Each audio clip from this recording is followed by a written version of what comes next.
Lord, I thank you for everything that all the blessings that you've been bestowing upon us today. I thank you for allowing us to have this Bible study in order to learn more about you, in order to draw nigh to you, Lord. Please help us to expand our minds to be able to administer the same type of gospel to other people in order to evangelize and create more disciples upon other nations to their best possible ability, Lord. In Jesus' name I pray. Amen. Amen. Yes, so Krishanda is our student of the night here, and she is going to offer us a diverse student perspective based on this Bible study. I've known Krishanda for about 10 years. She is graduating with a music degree soon, so thank God for that, because that's definitely one of the hardest tasks you can ever do. I have a minor in music, and I definitely couldn't do a major in music. That's on another level. So, Krishanda, I definitely praise you for that. Do you have any other notes you want to say before we get started? I guess you said everything. I don't know. I guess I just say hello to everybody, and I'm honored and grateful to be a part of this. And hopefully we'll all learn something. Okay. Definitely. So let's get started here. Okay. So we're going to speak about the Synoptic Gospels, and the part of the Synoptic Gospels we're going to refer to is form criticism. Krishanda, have you ever heard of the Synoptic Gospels? No, I haven't. Oh, good. So we have a great learning experience here. I'm going to go on to the next slide for those who are actually following me online, which I highly suggest. Defined. The Synoptic Gospels came from the term came from J.J. Griesbach, who was a German scholar of the 18th century. And basically what the term synoptic came from was the word synopsis, which means seeing together.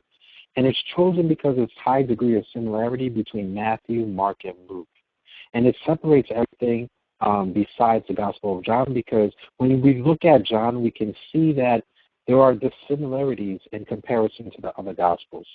Well, we'll get upon this, the true reason why they call the Synoptic Gospels possibly next week, when we start referencing different verses and seeing the correlation between all of these verses.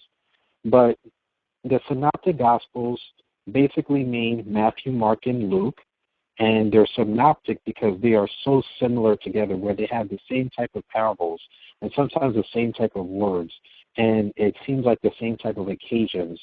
And based upon that, I give you a little bit of a preview that even Luke, it says that Luke didn't actually know Jesus. He didn't know Jesus personally. He only heard of Jesus. So here we are learning about the Gospel of Luke, and Luke is in the Bible, but this is a guy who never met Jesus. Right? So that's a little bit of the form criticism that we're going to take into account, and then we're going to understand exactly what form criticism is. But to go deeper into exactly what synoptic means, it means kind of like the same structure. That's what they're referring to when you hear the word Synoptic Gospels, Matthew, Mark, and Luke. It's the same structure, it's the same type of content, and it's the same type of tone. The type of tone that Matthew, Mark, and Luke has is just a type of tone that, like the same sense of urgency. Whereas when you read the book of John, it doesn't have the same sense of urgency. Right? So, what was your thought process on understanding that Matthew, Mark, and Luke were in John kind of like the same type of text? Well, what do you think the reason for that is? I would always think that it would be because maybe they encountered some of the same things, experiencing the same experiences. But when you say that Luke never met Jesus, so I guess his account really is more of a second-hand account, but the information is kind of the same. So, it kind of lends credit to the fact that these events definitely did take place in the way that all the miracles and everything did take place in the way in which they're written and explained.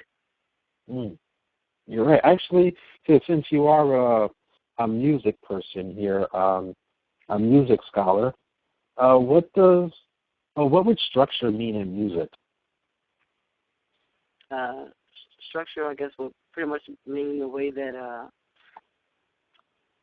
in general, I guess the way chords are put together, the way measures of music are arranged and organized, and certain rules and regulations and certain things that are set in place that are always followed in the way that things generally would work. Okay. What about the content? If somebody said the same content. The same content would be, I guess, like the same type of chord progression, same type of harmonies. Okay. Well, what about the tone?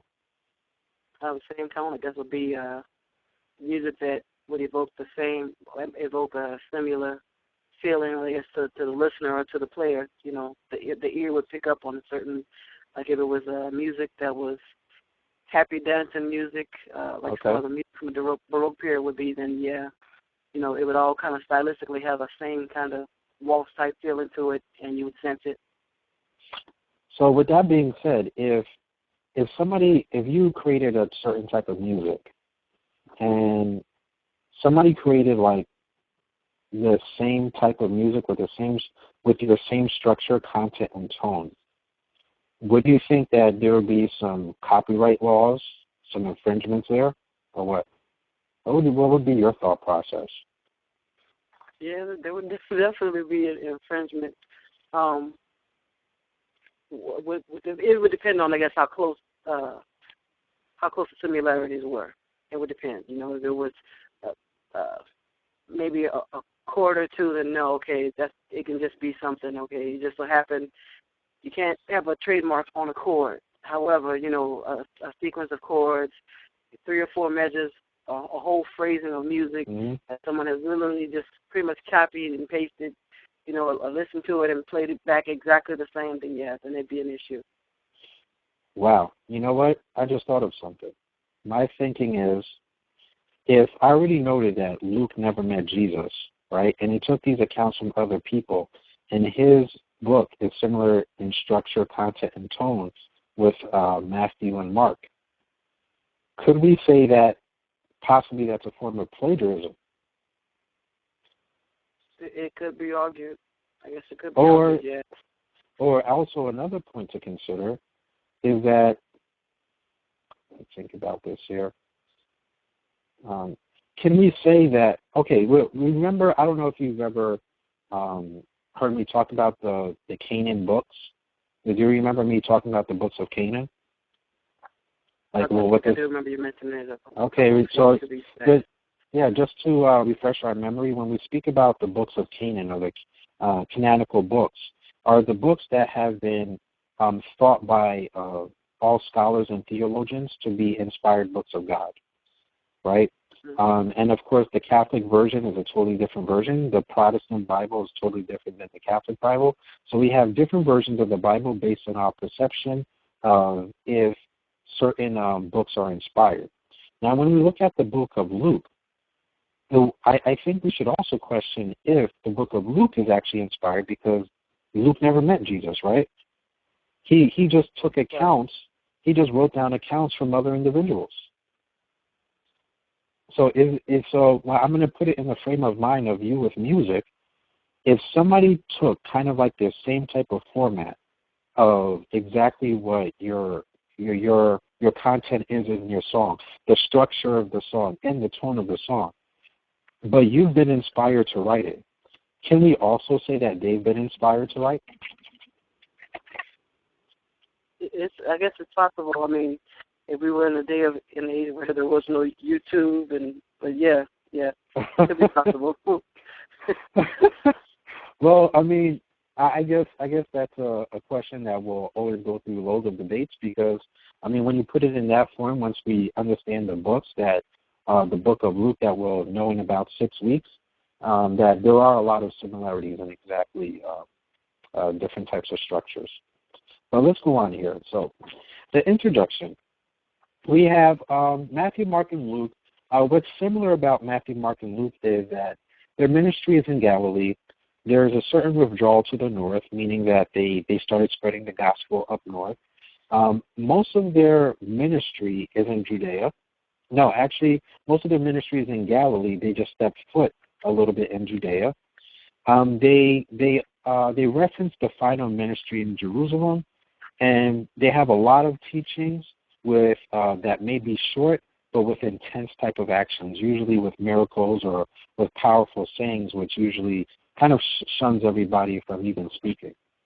Then we have the book of John, which is kind of an outlier, right? So when we think about an outlier, meaning that it's in the same vicinity, but its ideas are so out there that they term it an outlier.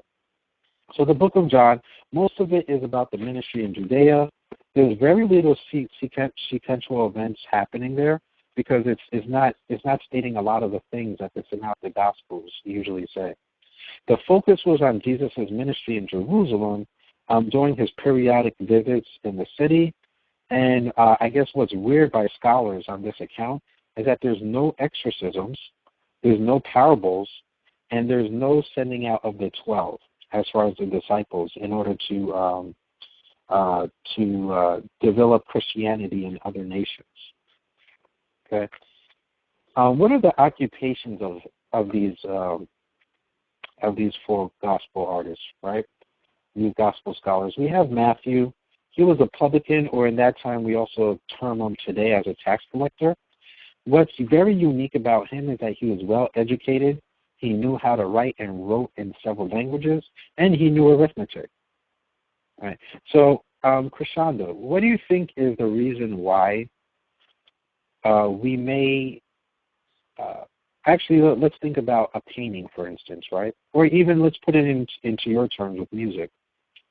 If you were to maybe just hear somebody sing, and they said to follow them, and you had four individuals inside of the room, do you think all of you would come out with the same chord arrangements? No, we wouldn't. Okay, so does that mean that maybe would it be less beautiful if somebody has a different chord arrangement than another person? No, because just like the chords will be different based on the player's interpretation.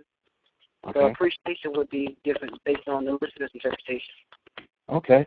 And with that being said, if there was one listener in the room listening to these four artists, can one person conclude on which one is the best out of the four of them? No, not. I wouldn't say not definitely no. Yeah, not definitely no, right? Because it's going to be based on, it's relative, right? It's based on their perception. Right. All right, and that's exactly the point that I'm getting at.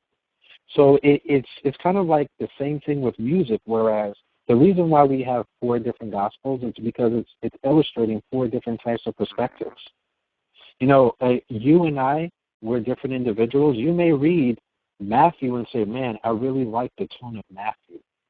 And I may read Luke and I say, I really like the tone of Luke. Somebody else may read John and say, I really like the tone of John. So we have different types of perspectives that gives us a different illustration of exactly who God is, exactly who Jesus was at that time. Right? So what we need to understand about Matthew, the reason why we need to understand the occupations is to understand the perspective that they're coming from. Right? So when we look at Matthew, we look at the writing, and it seems like writing it's a little bit more educated. Right? So we can see that he knew how to write because he was a person of a political figure at that time. And he knew how to write well because he wrote in several languages. Now, when you think about that, maybe his perspective won't be for everyone. Right? It may not be for everyone. Now, let's look at another individual. Let's look at Mark. Mark's occupation in general was never given. His full name is John Mark, and we know that by Acts chapter 12, verse 12, when it says here, when he realized this, he went to the house of Mary, the mother of John, whose other name was Mark, where many were gathered together and were praying. I also noted here that Wycliffe translators generally begin the translation work with the Gospel of Mark because it's short and it's easy to read. Now think about this. Now, look, you remember that show Martin? Uh-huh. Yeah, so Martin, right?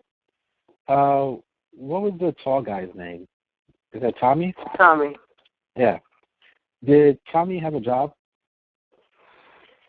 It was never specifically said, but he was rumored to have a job. Right, so he was rumored to have a job. Now think about somebody who's rumored to have a job in comparison to somebody who has a job, such as a politician, public tax guy like Matthew. Now, whose speech, whose vocabulary do you think would be a lot more extended, Mark or Matthew? It'd be Matthew. Yes, it would be Matthew because, he knew different languages. He had to speak in front of different people. So he's going to give us a different perspective.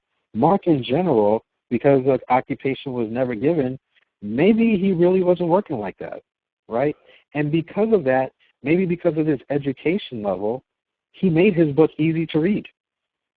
So maybe somebody who really can't understand the Bible to a greater perspective, if they want to know who Jesus is and they want an easy-to-read portion, it would be Mark, because that's the easiest to read. And even the Wycliffe translators love translating Mark first because it's so short. It's short, it's to the point, and it's easy to read. So when we start talking about how to understand the gospel or why to understand the gospel, we need to know specifics like this so we're able to make our lives easier into knowing exactly who Christ is. We also have Luke. Luke was a physician. He did not know Jesus personally, but he had the opportunity to speak to many individuals who witnessed Jesus' miracles. And it seems by popular demand that he seems to have read the Gospels.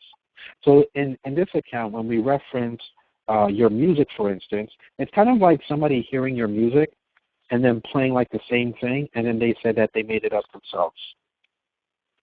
Right? So I'm not taking anything from Luke. I'm not saying that it's not God-inspired, but he seemed to have read the other Gospels, and he asked other people about the miracles that they witnessed. So all he did was write down accounts, and I think in general, a lot of individuals believe that Matthew, Mark, Luke, and John, because there were because it's part of the four Gospels about Jesus' life, that these individuals all had direct influence and all had direct accounts with Christ. Right? So we have some third parties in there. Okay? And all of this information is great because when you're trying to expose who Christ is for an individual who doesn't know the Bible, first of all, now we've learned that we can say to them maybe they should read Mark out of all the Gospels if they truly don't understand the concepts. But also, and maybe somebody who is a Jehovah Witness, or maybe somebody who is Lutheran, or maybe somebody who is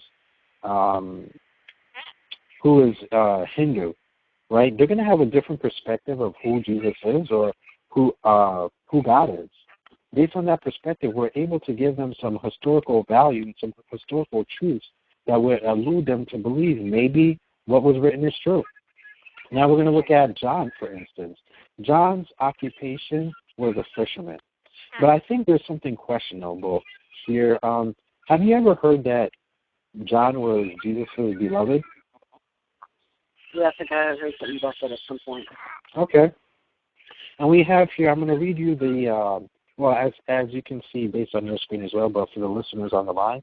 In John chapter 13, verse 23, it says, one of his disciples, whom Jesus loved, was reclining at table at Jesus' side.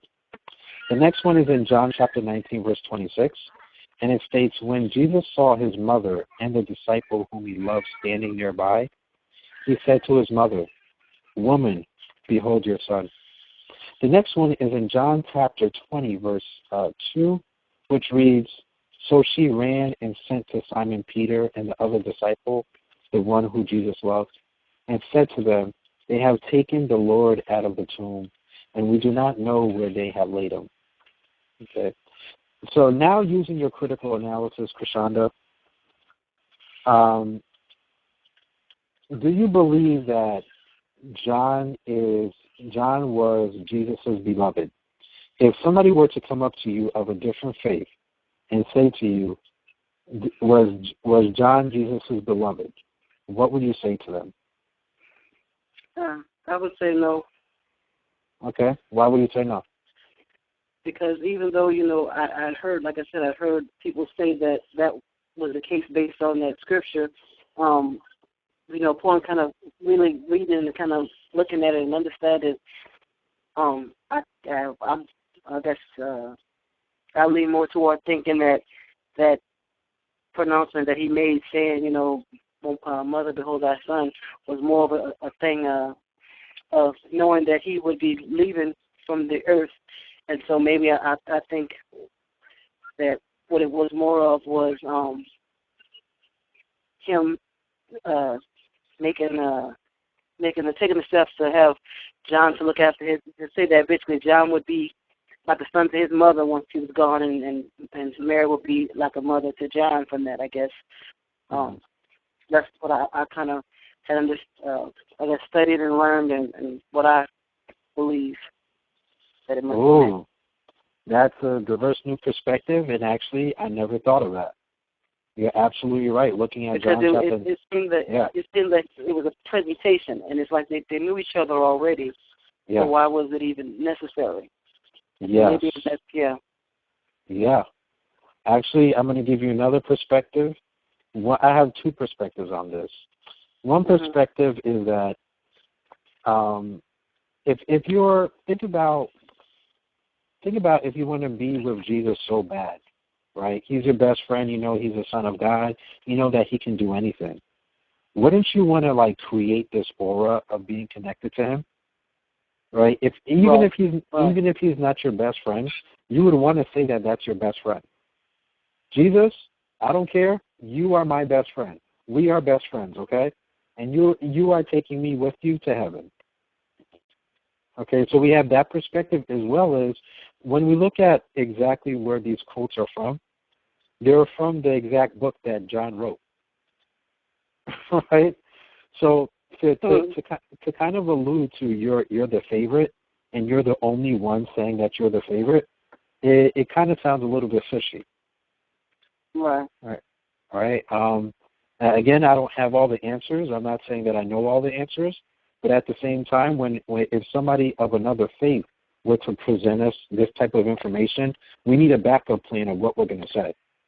Right? This can't be the first time that we ever heard this. Like, oh wait, John is the beloved. Oh wait, I don't know. Wait, I guess he was the beloved. We shouldn't be tripped up like that, because we may be. Take his word for it. Yeah, exactly. Right. So so that's kind of like the critical analysis that I like to go through, and this is why we need to understand the occupations. We need to understand the historical context, because somebody is going to attempt to break it down to us, whereas kind of question your belief system, right? So we're getting bachelor's degrees, we're getting GEDs, we're getting high school diplomas, and then something like the Bible that you say that your foundation is based upon in your life, you hardly know it, right? So definitely that's another point of critical analysis. So we have those types of occupations here, and based upon the difference with John in comparison to the other Gospels, in John, there is no transfiguration point in there. Have you ever heard of the Transfiguration? Prashanda?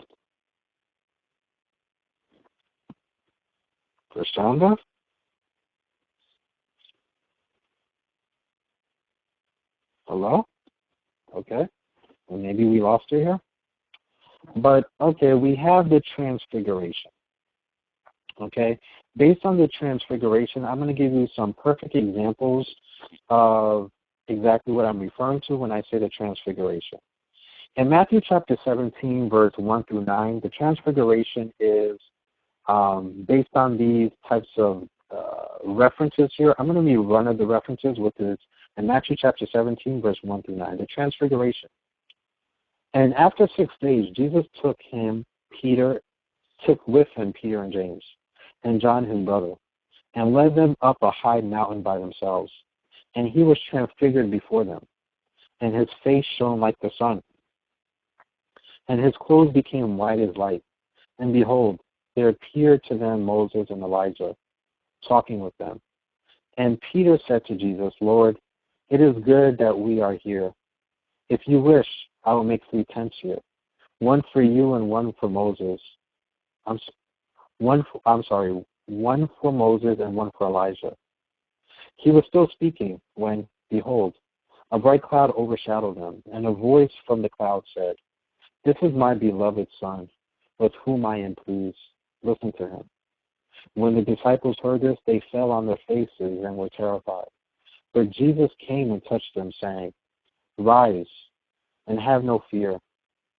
And when they lifted up their eyes, they saw no one but Jesus only. And as they were coming down the mountain, Jesus commanded them, Tell no one the vision until the Son of Man is raised from the dead. So we have 3 different perspectives of the Transfiguration in Matthew, as we note here on the screen. Mark chapter 9, verses 2 to 8, as well as Luke chapter 9, verses 28 to 36. Okay, so 3 types of perspectives there. Now, and what also the book of John doesn't have is no Olivet discourse. And what is Olivet discourse? I know we probably haven't heard of that before, but I'll read it. It's from Pettigrew 2002, and if anybody wants to email me about exact references, they can email me anytime, and I'll show you, let them see all the references. Or if you also want this PowerPoint presentation, I can put it online, or you can just email me about the presentation, and I'll email you that. And it says here, the Olivet discourse. The Olivet discourse, as the ultimate exposition of events related to the future of Israel, has been a proving ground where incorrect rapture systems have gone astray. A survey of the discourse starts with the backdrop of escaping rebuke and proceeds to note the stunned disciples, the doomed temple, the timing question, the unexpected delay, the great tribulation, the second coming, and the application. What does this all mean? This all means that this is just mainly referencing the rapture, right? This is just the rapture, is just kind of alluding to the breaking point in order to go into the book of Revelation. Also in the book of John, there is no Last Supper in the book of John. We know that the accounts of the Last Supper are very factual, even by historians at that time, and the book of John does not reference it. Although he is Jesus' beloved disciple, but he doesn't reference the Last Supper. And for all of us who don't quite understand what discourse means, I put the definition on the bottom there. And discourse is it's a spoken communication or debate, which is spoken or written authoritatively about a topic. When I reference authoritatively, or when scholars reference authoritative, that basically means of high authority, meaning that the person's word is a lot higher than other words. When we reference a theologian is somebody who studies theology. And what is theology? Theology is a study of God and the study of all the religions thereof.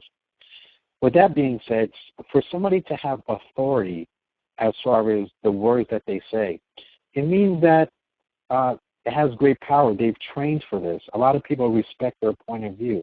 And most people say that because of their authority, their word is correct. Okay, I'm going to go on here to what is a rule of thumb. Okay, I want us to kind of understand something when we're reading the Bible. And when we're reading the Bible, we should understand that the context before will be a totally different context now. Now, I'm going to take a few seconds and allow you to think about exactly what a rule of thumb means. So take a few seconds for that.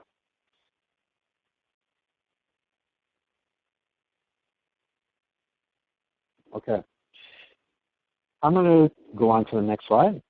And most of us will probably conclude maybe the same thing. A rule of thumb. Rule of thumb based on dictionary.com and other people who attempt to reference it normally think that it's a general or approximate principle. It's a procedure. It's a rule based on experience or practice, as opposed to a specific scientific calculation or estimate. It's a rough, practical method or procedure. So when we reference rule of thumb, somebody's saying, what's the common thing that usually happens, right? So a lot of us understand the concept of rule of thumb, but let's actually understand where the term rule of thumb came from. I was writing a paper based on domestic violence and the policies in the NFL. And I came up to the conclusion that the rule of thumb is not exactly what the rule of thumb that we believe the rule of thumb to be. And I'm going to read some notes here by Hart, 1992. And he's mainly referencing the state codes on domestic violence, and he writes an analysis, commentary, and recommendation in the Juvenile and Family Court Journal, Volume 43, Number 4, in 1992. Again, if you want me to, I can send you these slides or send you the reference. Now, the first point that Hart states is that physical violence against women is a right that men have exercised against women for centuries.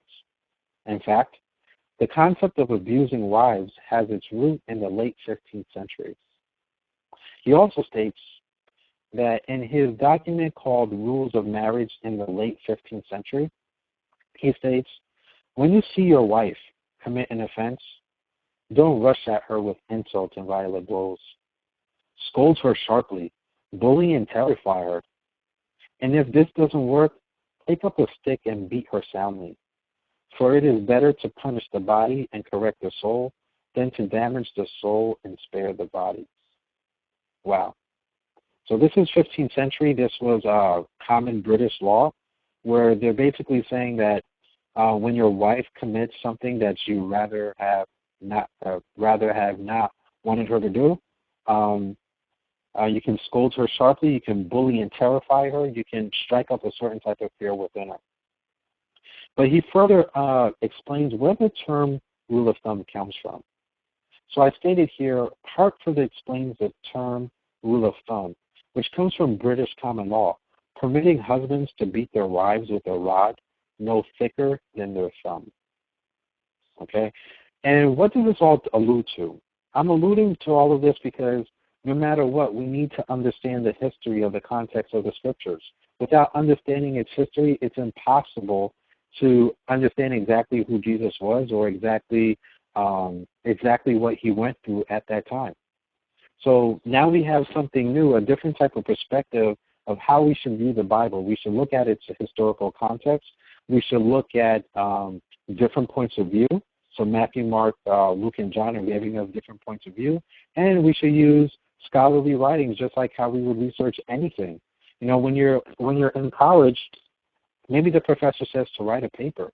And if they're asking you to write a paper, they probably don't want one perspective, right? They want different perspectives. They want a different authoritative individuals that are in a database that is peer-reviewed so you can illustrate just how sound that advice is, right? So when we're looking at the historical context and when we're explaining exactly what the scriptures is, it's good to use other points of methodologies, whether it be history or something like that, in order to allude to a conclusion, not only so you can understand better, but when somebody asks you a reason why something is happening, you're able to give them an answer, and so they too can understand.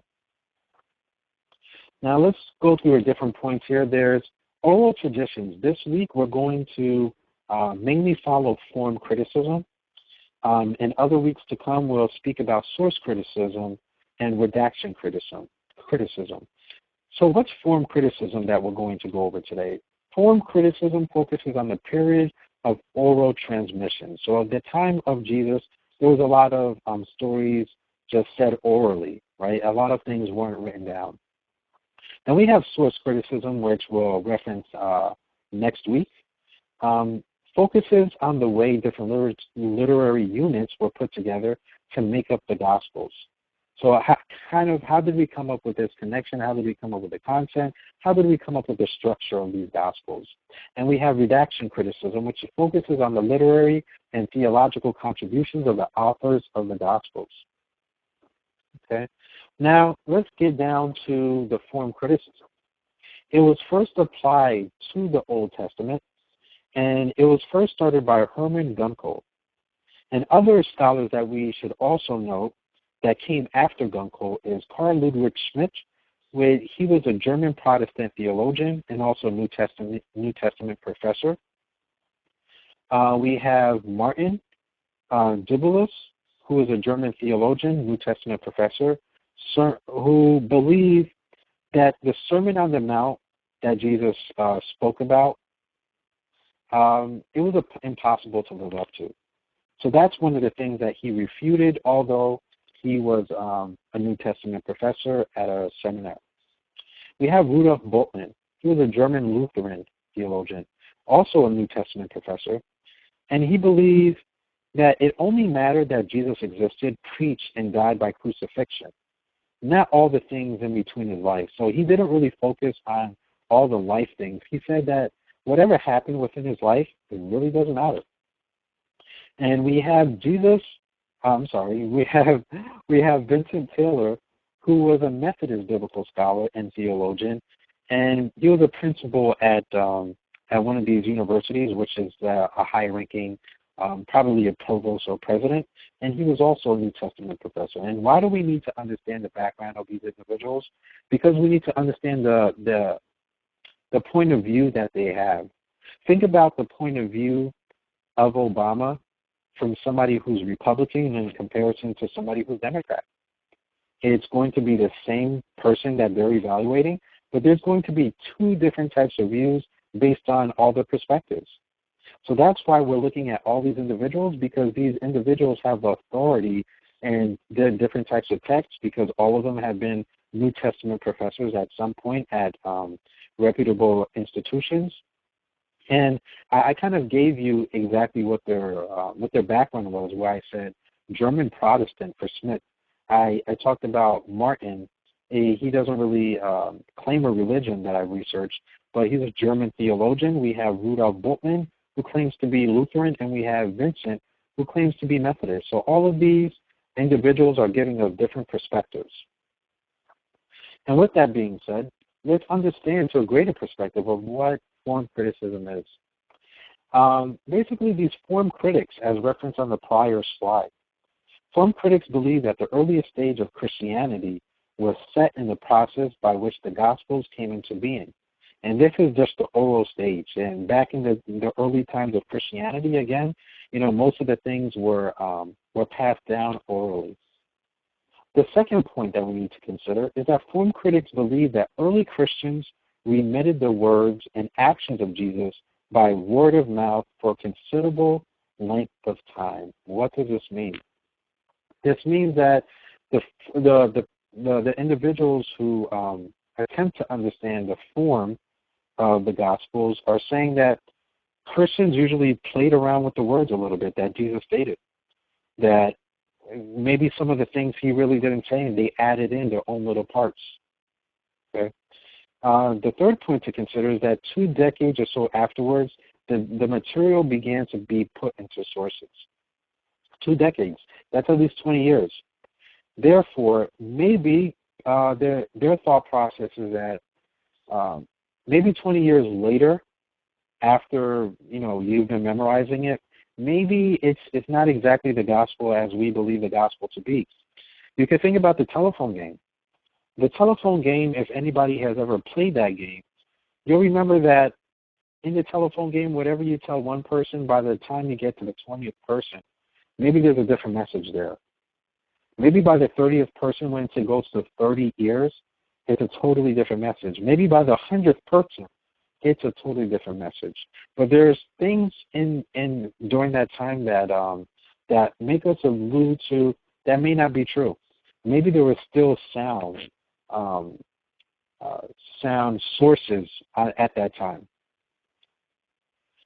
And I'm going to go through 6 assumptions that these form critics usually have. So the first assumption, the stories and sayings of Jesus circulated in small independent units, except the Passion narrative, so the Passion of Christ narrative. This exception is not admitted by many contemporary form critics. So a lot of form critics wouldn't exactly say that the stories and sayings of Jesus were mainly in bits and pieces. What they're saying is that the stories and sayings of Jesus, maybe they were written down sometimes, or maybe they were said at certain points, and they were just spread around in bits and pieces. So a lot of people didn't have the whole story. So that's their first assumption. Their second assumption is that the gospel can be compared to the transmission of other folk and religious traditions. The laws of transmission can be observed in the writings of the gospel. And what does this mean? This means that somebody is kind of saying that the Bible can be all true because it's in comparison to other folks and traditions. We read other texts, and other texts may have a similar story to our creation model in the book of Genesis with Adam and Eve. They may have a similar story. They may have a similar story of somebody dying for sins in their story. But the main point to consider when we think about who Jesus is, and this is kind of our selling point of Christianity, is that there is no person on earth that has been able to resurrect in general, right? No one has been able to die and be resurrected and have reputable accounts for this. Historians agree that Jesus did in fact die on the cross. There's no one that refutes that, and there's no one that refutes that Jesus didn't in fact resurrect. You have some scholars that believe that some of the individuals aren't reputable as far as who's seen Jesus. Maybe some of the disciples seen Jesus, and then people are like, hey, you know what, that doesn't count because it's the disciples, his own disciples actually saying that. But historians have noted that it did happen based on other accounts, based on other eyewitnesses.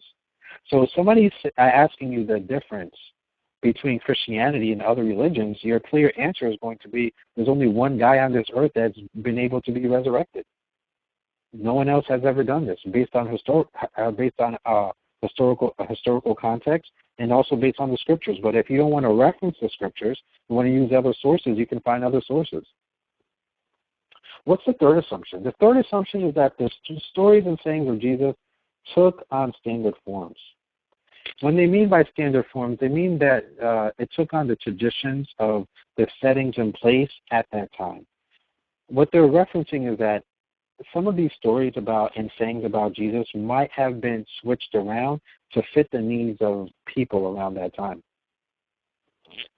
That's the fourth assumption. So I'm giving you certain perspectives. We have Debelius, Boltman, and Taylor. For all of you who can't see these slides, just again email me and I'll send them to you. I wanted to give you different perspectives based on these theologians. And we have the brief sayings of Jesus set in context. Debelius calls these paradigms. We have Boltman that calls it apophagisms, right? We have Taylor who calls them pronouncement stories. And what does this tell us? This tells us that everyone has a different view of exactly what the gospel is, even though all of these individuals are New Testament scholars. We have Debelius, which the stories of the Jesus' miraculous deeds of feeding the 5,000, he just believes that these are just tales. These are just folklores. These are just random stories by individuals. Boltman says, hey, you know what? These are miracle stories. Taylor notes them as miracle stories. Going on from that, we have the stories that magnify Jesus as a hero. Story of Jesus at the temple at age 12. Debelius calls this just a legend. Again, his point of view seems like these are just stories, these are just great things to go by, but it doesn't necessarily mean that it's true. We have Boltman, who says that these are called historical stories and legends. So he takes a historical account that maybe some of it is true, but he also kind of says that it's a legend. When we think about a legend, of course, a legend is somebody that we're going to speak about even years afterwards. We think about Jesus, and we're still speaking about him and referencing him 2,000 years later, right, without him even writing a word. Taylor references this as the stories about Jesus. We have the teaching of Jesus that does not climax in a single saying, and which is the Lord's Prayer. We have paranesis, which is the kind of advice, instruction, or counsel, traditional moral teaching. So we have Debelius, who's kind of just stating this is great advice, this is great instruction, this is traditional moral teaching. Although it may not be true, it's still great. We have the demonical sayings, which is the source from the Lord Jesus Christ, right? So kind of saying that he's the one that said these things.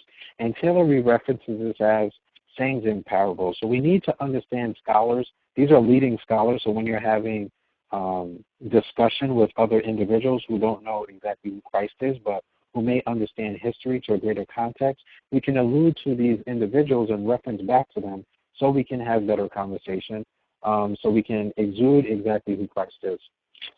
Now, the fourth assumption that we need to take into account is that form critics usually believe that we have the sits and leaven, which is they just gave you a perspective of the setting in life. Every literary category has its life situation.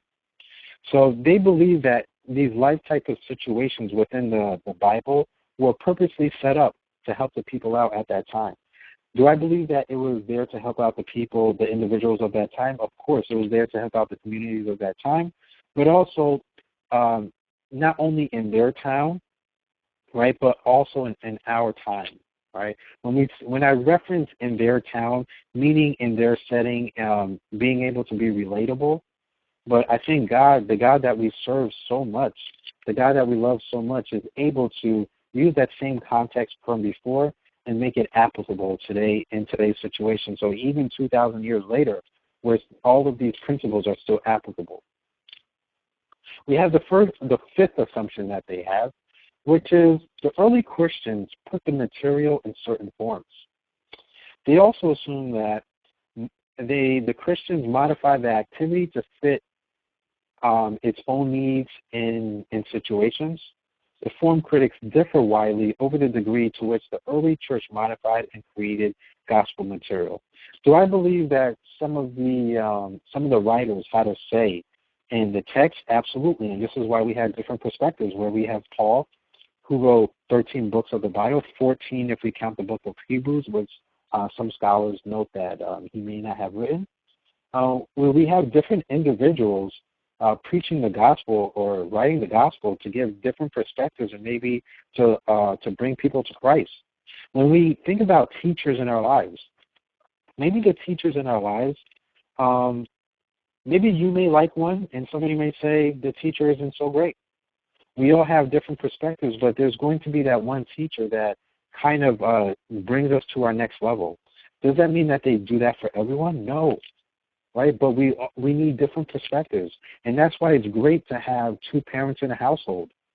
It's great to have two parents in a household because you have the womanly perspective, right? That may be an emotional perspective, but a caring, compassionate perspective, and then you may have the male dominant perspective, which may be sometimes a little bit too logical, or maybe just logical in general, or maybe just a different perspective in order to fuse the two perspectives into one, right?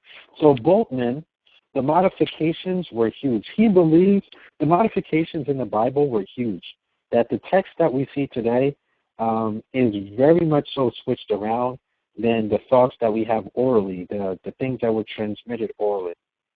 He also notes that little of the scriptures are a reliable source of information of the ministry of Jesus. And basically, he's stating that the scriptures, basically, it isn't real, right? It's not quite reliable.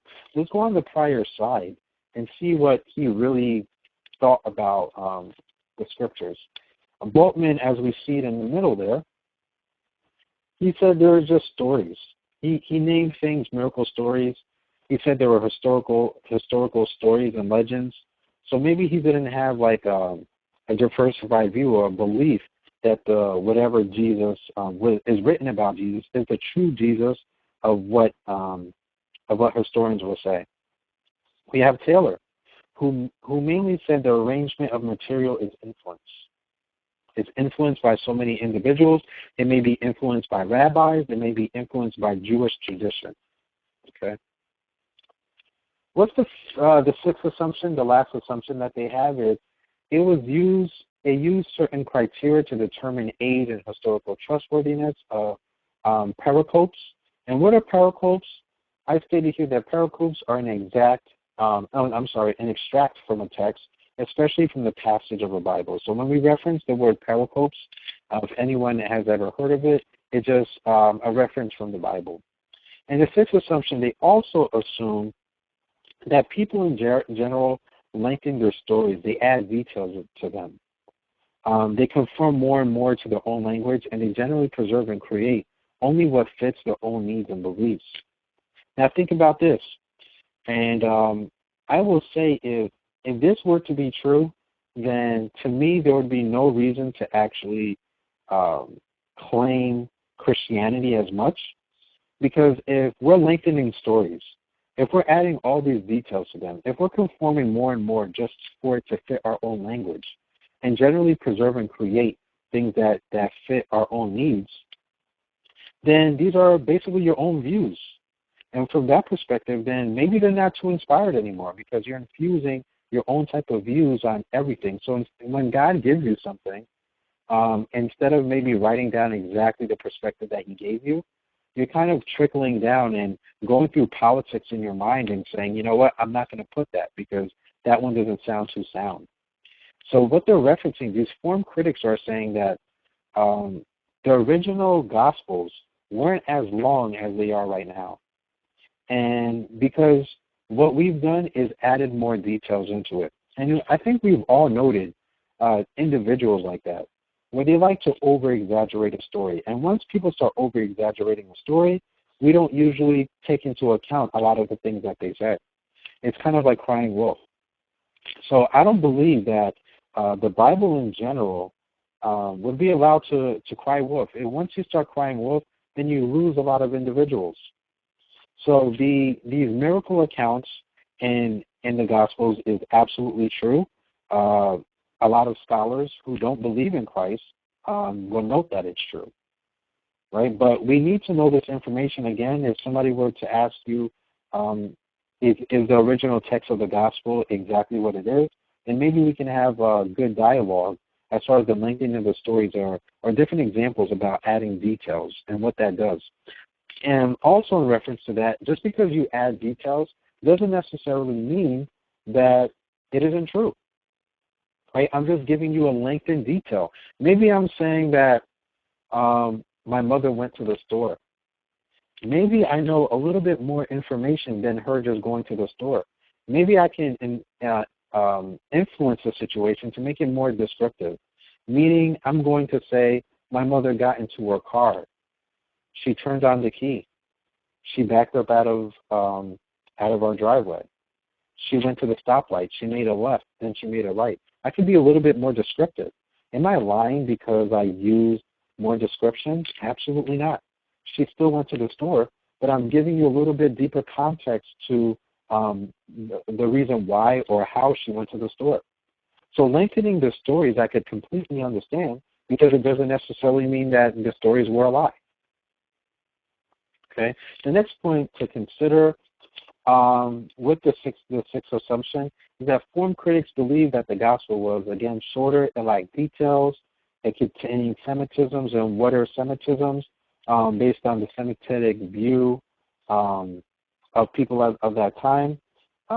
Semitic characteristics, especially the ways, ideas, and influence of the Jewish people. So kind of like just their culture. They're saying that the form critics were basing things off of their culture a lot of times. And when we think about religions, that's how religions are created. We have, I think the last time that I checked, over 1,000 religions are created each day, different types. We create religions just by having a different type of context. Maybe one religion believes that Jesus isn't the Son of God, right? Maybe one religion says Jesus is the Son of God, but maybe you shouldn't wear pants, or maybe you shouldn't wear earrings, or maybe you're not allowed to go out into the world, or maybe you're not allowed to watch TV. So all of those different variations end up creating different types of religions.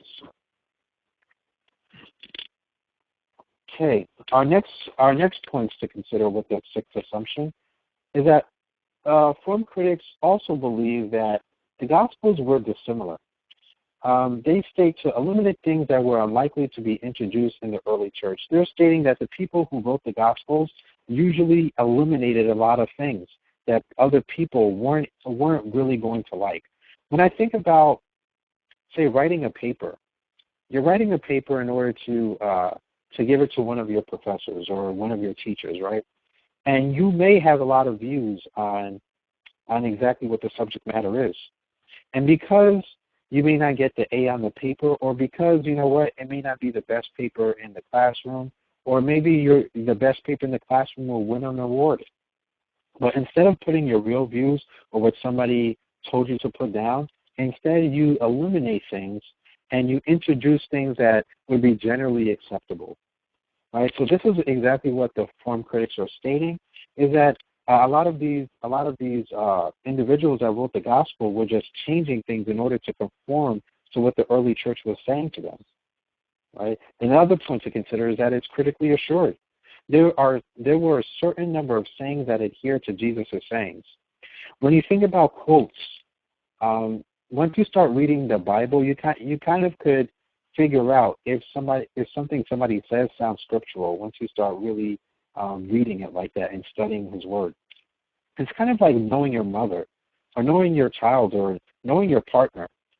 When somebody says, you know what, this partner said this, in your mind, if you really know that significant other, whether it be your mother, son, daughter, or whomever, significant other, friend, best friend, you would really know, if you really know that individual, if they really said it or not, by the types of sayings that the individual is saying that happens. Right? So if somebody said, this person, Jesus stole from the store, for you, you know that Jesus would probably never steal from the store. So that right there wouldn't be something that's critically assured. But if they said that Jesus said that He is the Son of God and that you should love others, then you could say, oh, Jesus probably said that. So what these form critics believe that people were doing is that they're creating texts, they're creating articles, putting a couple of Jesus' sayings in there just so it can look like Jesus really said that when He really didn't, in order to pass out this information and make it seem that there's a new point of view, there's a new perspective that's out there. And when you think about the books that I said before, which is Canon writings, which is God-inspired writings that are entered into the Holy Bible, that's one of the criteria of having it enter in the Holy Bible, is if there were a certain amount of sayings that were Jesus' sayings. When you think about the book, the Holy Book of the Bible, and is it really God-inspired? I know some questions will allude to, there's at least 2 books that people say may not be God-inspired, but they were entered in anyway, because just because you don't mention God's name doesn't mean that God isn't infused into that situation. We have the book of Esther that never mentions God, and we have the book of the Song of Solomon that never mentions God. Right? So write that down, the book of Esther and the book of Song of Solomon. Okay? But that doesn't mean just because you don't mention God that God isn't within the text. They're also saying, the form critics, is that the gospel can be compared to other authentic texts, meaning that other texts, other folklore, as we stated before, other types of tales from other historical writings. There's multiple attestation found in more than one text. When you talk about a test means like a confirmation. A test means that we can confirm that it's true. And what it's saying is that the firm critics believe that part of the gospel can be found in more than one text. If it's really true, it should not just be found in the Bible, it should be found in other sources. And this is what I was alluding to when I started talking about the book of John. If John was really the beloved, and I'm not saying that he was or wasn't, but when we use our critical analytical skills here, it's only referenced in the book of John that he is the beloved. Okay. Our next point to consider before we start wrapping up here is scholarly truths. There's some different scholarly truths that we must take into account here from a lot of scholars, is that a lot of scholars believe that there was a period of oral transmission. okay? Much of it was likely in little small units. And little small units, we mean in bits and pieces. Other scholarly truths that I believe are true is that there was probably a tendency for the material to take standard forms, which is the standard forms, just the forms of the culture at that time. And the last point to consider is that the church influenced how the information was handed down. And I could say that that is absolutely true. Why? Because we can think about any type of setting. Think about your work setting. You may say, actually, let's think about another type of view, just the way that you project information from somebody that asks you advice, right? When somebody asks you advice, there's a lot of times where you won't say exactly what's on your mind. Why wouldn't you say exactly what's on your mind? Possibly because it may offend them in a certain type of way. Maybe they don't have that type of strength available to be able to be built, although what you're saying is absolutely the truth. So the church influenced how the information was handed down because they believe that if they handed the information down a certain type of a way, that a lot of people wouldn't conform to their ideals, their ideologies at that time. So there was influence from the church. There is influence from the people writing the Gospels because they're giving their different types of perspectives. And we should also understand again that there's a lot of oral transmission, but at that time, actually I'll go on to the next slide. We can see a little bit about that time. Okay, hold on here. Scholars Boltman and Debilius note that my first point to consider is that the early church did not distinguish Jesus as the Son of God. Thus, they felt that it was okay to put words in his mouth. Okay, there was a lot of individuals that believe that a lot of the gospel isn't really inspired because they believe people were just putting words in Jesus' mouth. Why? Because they believe that at one time Jesus was just flesh. He wasn't really the Son of God. He wasn't really a deity at that time. And we can allude to 2 Corinthians chapter 5, verse 16, which states, from now on, of course, Paul wrote this, right? He wrote the 2 Corinthians. That's one of the books that he wrote. From now on, therefore, we regard no one according to the flesh. Even though we once regarded Christ according to the flesh, we regard him thus no longer. What is Paul stating here? He's basically stating that at one point they regarded Christ according to the flesh, so that kind of alluding to that he was just a regular person. But now we think of him as a deity. We think of him as a Son of God because of all the miracles that he's done. When you think about Jesus just having to perform miracles, Jesus in general had to perform these miracles because we are so ignorant that instead of taking Jesus' word for it, we had to see. We constantly wanted to see, right? So our faith was built up because we've seen. The second point to consider is that the Gospels was put together over a period of 20 years, as we alluded to before, the 2 decades. And the text was an undefined body of text. What does this mean? Is that the text was all over the place. It wasn't in its structure as it was right now. Remember when the Gospels was first created, there was no separation. Remember when we speak about Greek is written from right to left. In the English language, we write from left to right. As well as in Greek, it's in capital letters. Right? So think about reading something all in the same font type, right? And the same, whether it be capital, well, in the case type as well, whether it be lowercase or uppercase.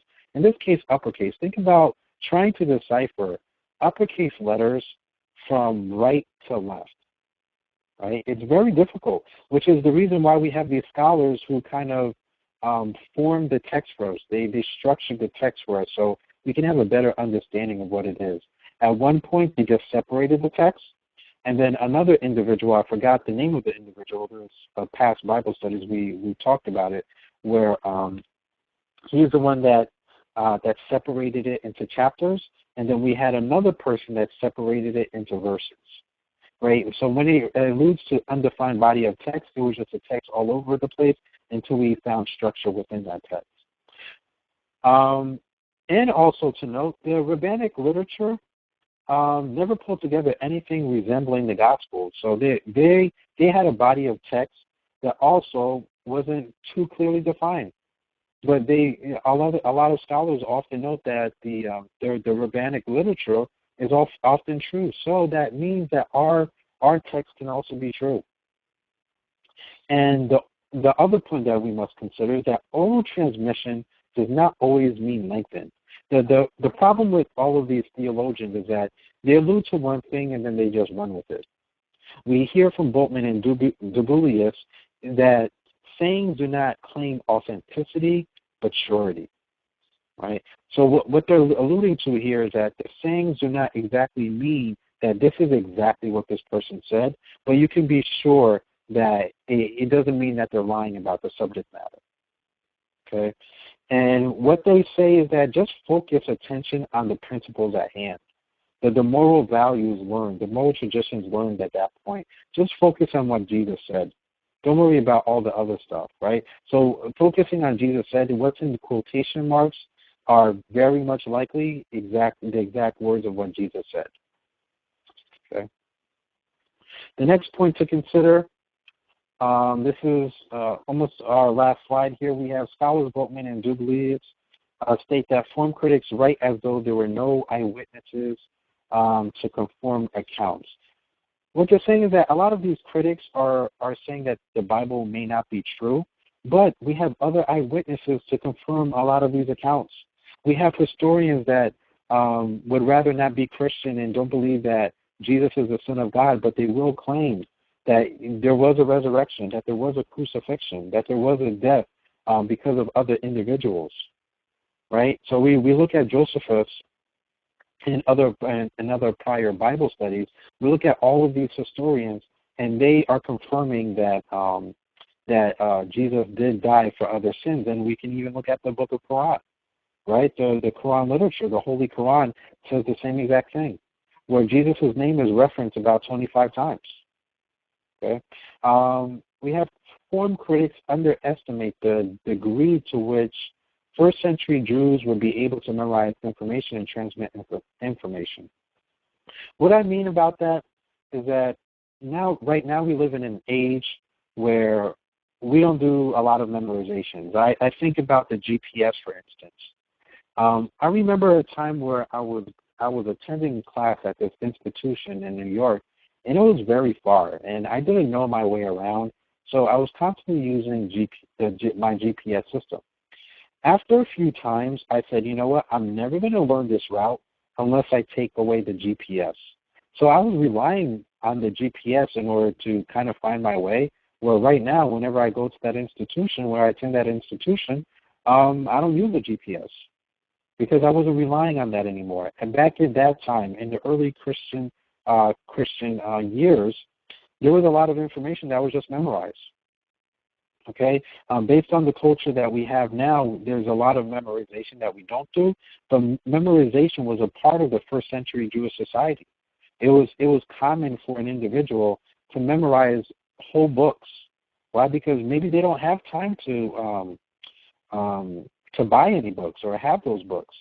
My parents are of the Haitian culture, and I often hear them state things like, because individuals may not have had books, that they may have just memorized information. So we have individuals who do not own books that will memorize and know information more so than the people who own these books. All right. So when we look at the form critics and they're trying to estimate the degree on what memorization can do, you can memorize the whole Bible word for word and nothing will be lost, especially back at that time. It was quite common.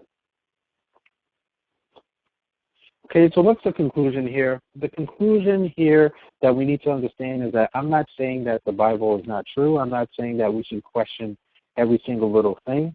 But what I will state is that with everything that we've learned so far in understanding the historical context, to be able to understand the point of view that the Scripture has, we should remember 2 Timothy chapter 3, verse 16, which states, all scripture is breathed out by God and profitable by teaching. So whether or not you believe everything to be true, you can be assured that everything within there is great for moral teaching if you can understand the deeper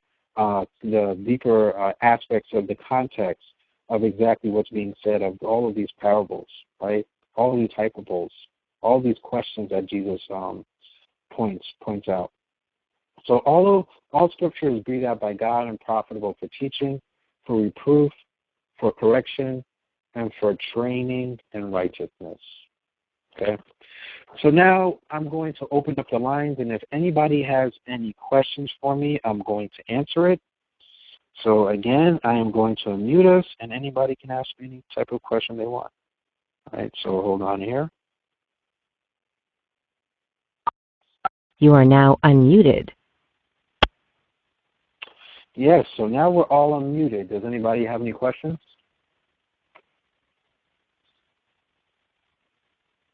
Going once, going twice.